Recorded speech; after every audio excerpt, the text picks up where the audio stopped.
point. So like very soon, the world is going to have to contend with incredible video models that can deepfake anyone or kind of show anything you want. Said, well, you really think the computer is going to be, smarter than the brilliant minds? He said, it doesn't have to be smarter than a brilliant mind, just smarter than a mediocre mind. Everything we see is that that's going to go much further. So in 2 years, I think the models will be doing bigger chunks of science and making important discoveries. And that is a crazy thing. Like that will have a significant impact on the world. Sam, welcome to the AZZ podcast. Thanks for having me. All right. Which bets would you say are enablers of AGI versus which are sort of hedges against uncertainty? I think you could say that on the surface, Sora, for example, does not look like it's AGI relevant, but I would bet that if we can build really great world models, that'll be much more important to AGI than people think. There were a lot of people who thought ChatGPT was not a very AGI relevant thing, and it's been very helpful to us, not only in building better models and understanding how society wants to use this, but also in like bringing society along to actually figure out, man, we got to contend with this thing now. For a long time before ChatGPT, we would talk about AGI and people were like, this is not happening or we don't care. And then all of a sudden they really cared. And I think that, so research benefits aside, I'm a big believer that society and technology have to co-evolve. You can't just drop the thing at the end. It doesn't work that way. It is a sort of ongoing back and forth. Yeah. Say more about how Sora fits into your strategy, because there's some hullabaloo on X around, hey, why devote precious GPUs to Sora? But is it a short-term, long-term trade-off, or are we so Well, and then the new one had like a very interesting twist with the social networking. I'd be very interested in kind of how you're thinking about that, and like, did Meta call you up and get mad, or like, hey, what do you expect the reaction to be? I think if one company of the two of us feels like more like the other one has gone after them, it wouldn't. They shouldn't be calling us. Well, I do know the history too. Yeah. But look, we're not going to first of all, I think it's cool to make great products, and people love the new Sora. And I also think it is important to give society a taste of what's coming on this co-evolution point. So like very soon, the world is going to have to contend with incredible video models that can deepfake anyone or kind of show anything you want. And that will mostly be great. There will be some adjustment that society has to go through. And just like with ChatGPT, we were like, the world kind of needs to understand where this is. I think it's very important the world understands where video is going very quickly, because that's going to be, video has much more like emotional resonance than text. And very soon we're going to be in a world where like this is going to be everywhere. So I think there's something there. As I mentioned, I think this will help our research program and is on the AGI path. But yeah, something like, it can't all be about just making people like ruthlessly efficient and the AI like solving all our problems. There's got to be like some fun and joy and delight along the way.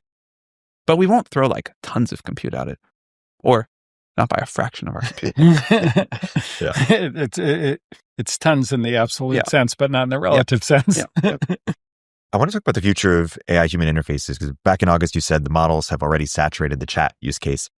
So what do future AI-human interfaces look like, both in terms of hardware and software? Is the vision for kind of a WeChat like super app?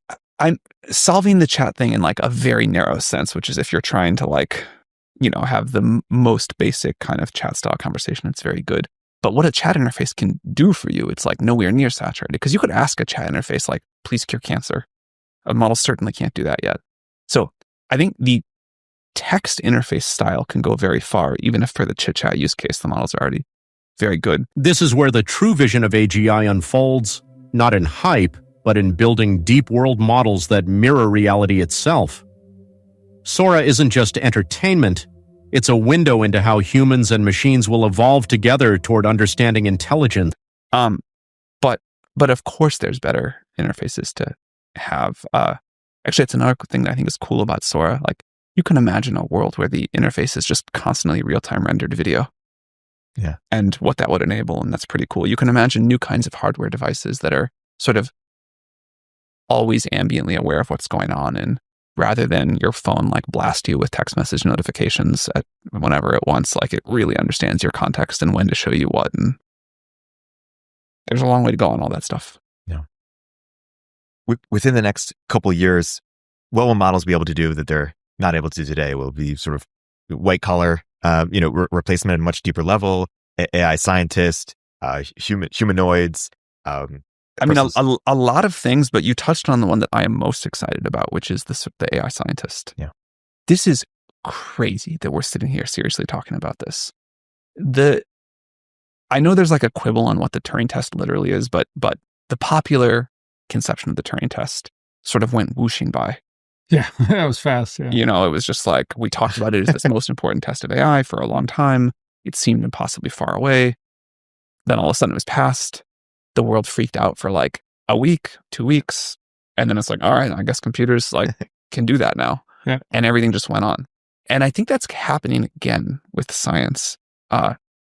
My own personal like equivalent of the Turing test has always been when AI can do science. Like that is always like, that is a real change to the world. And for the first time with GPT-5, we are seeing these little examples where it's happening.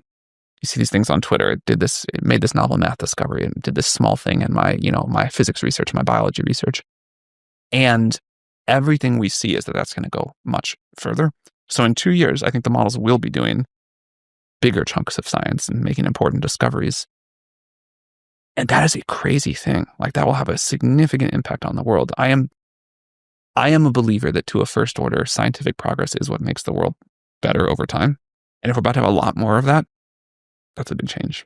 It's interesting because that's a positive change that people don't talk about. It's gotten so much into the realm of the negative changes if AI gets extremely smart. But curing every disease is like we could use a lot more science. Yeah. That's a really good point. I think Alan Turing said this. Somebody asked him. They said, "Well, you really think the computer is going to be, smarter than the brilliant minds?" He said, "It doesn't have to be smarter than a brilliant mind, just smarter than a mediocre mind, like the president of AT&T." And we could use more of that too, probably. We just saw Periodic launch last week. OpenAI alums. And to that point, it's amazing to see both the innovation that you guys are doing, but also the teams that come out of OpenAI. Just feels like are creating tremendous capable things. We certainly hope so. Yeah. I want to ask you about just broader reflections in terms of what sort of about diffusion or development in 2025 has surprised you, or what has sort of updated your worldview since ChatGPT came out. A lot of things again, but maybe the most interesting one is how much new stuff we've found. Sort of thought we had like stumbled on this one giant secret that we had these scaling laws for language models. And that felt like such an incredible triumph that I was like, we're probably never going to get that lucky again. And deep learning has been this miracle that keeps on giving. And we have kept finding like breakthrough after breakthrough. Again, when we got the reasoning model breakthrough, like I also thought that was like, we're never going to get another one like that.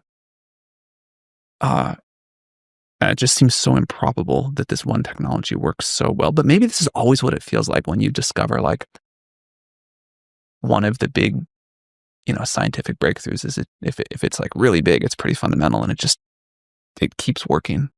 But the amount of progress, like if you went back and used GPT 3.5 from ChatGPT launch, you'd be like, I cannot believe anyone used this thing. Yeah. And now, as AI enters the age of real-time video, ambient awareness, and self-driven science, we're witnessing the next frontier. GPT-5 unlocking scientific creativity means we're no longer just users, we're partners with intelligence itself. The revolution begins now. If this future fascinates you, don't miss what's coming next. Hit subscribe, tap like, and stay tuned for more breakthroughs shaping the AI era.